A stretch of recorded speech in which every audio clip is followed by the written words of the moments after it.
Welcome to Sports News. I'm Baron Tony Ranta.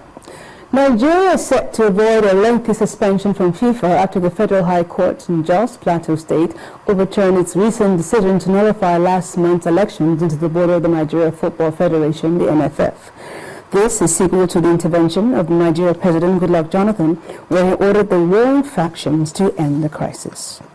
Meanwhile, the Nigeria Football Federation Electoral Appeals Committee will meet on the 11th and 12th of next month to sit on pending appeals from the Executive Committee elections held on September 30th in Warri, Delta State.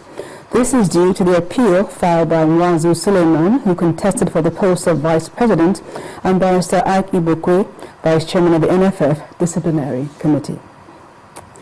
And the Confederation of African Football, CAF, have confirmed that the 2015 Africa Cup of Nations qualifier between Nigeria and South Africa will take place at the Akwa Ibom International Stadium in Rio.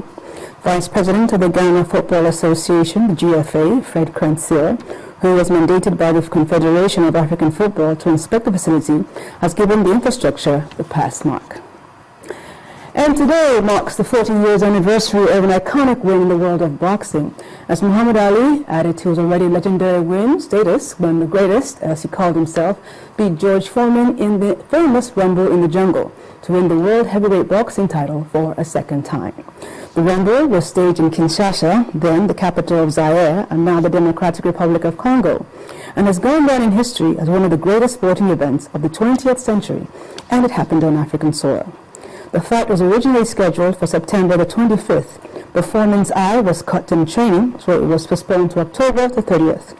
Ali, float like a butterfly, sting like a bee, had won the title in 1964 as Cassius Clay when he beat Sonny Liston, then lost it to Joe Frazier, who was himself defeated by Foreman. In Kinshasa, with the whole of Africa chanting Ali Boumaye, Ali took the title back by knocking Foreman out in the 8th round. And on that note, we end on World Sports News for tonight. I'm Brian Tony Ranta, and I'm going to be back with the wrap.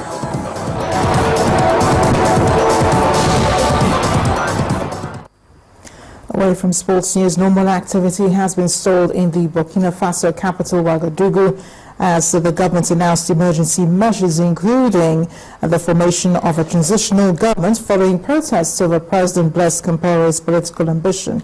The crowds calling for the president to resign have been building up until this week. Their protests went a little further as they set ablaze the country's parliamentary building. Victoria Idowu has more on this. The protests gathered momentum and became what you could call violent.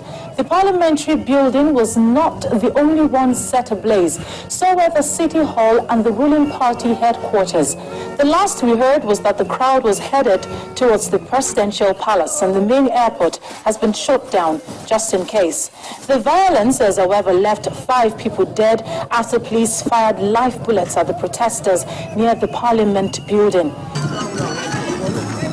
In other news, the UK Royal Fleet has arrived in Sierra Leone with food, medical equipment and 32 pickup trucks to fight the Ebola outbreak there. In addition to all of this are doctors, nurses and military personnel.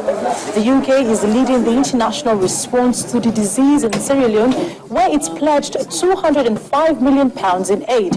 It says the ship mission is a sign of its determination to lead the world's effort to tackle the Ebola crisis. Happening in the Middle East is the closure of a disputed holy site in Jerusalem following the shooting of a Jewish activist. The activist was a campaigner for greater Jewish prayer rights at the temple. Israeli police later killed the Palestinian suspected of shooting him. These were the day's major stories. It's back to you. Thanks a lot, Victoria. And the main news again. The president has picked his interest in nomination form at the People's Democratic Party's national headquarters in Abuja. President Goodluck Jonathan, who beat the deadline earlier set by the party's National Working Committee, promised to continue working to change Nigeria for the better. And in what appears to be a backlash against the Speaker, Aminu Tambuwal's defection to the APC, the police authorities have withdrawn his security details. And angry Burkinabe protesters have set fire to the country's parliament building to prevent President Blaise Compaoré from extending his 27-year rule.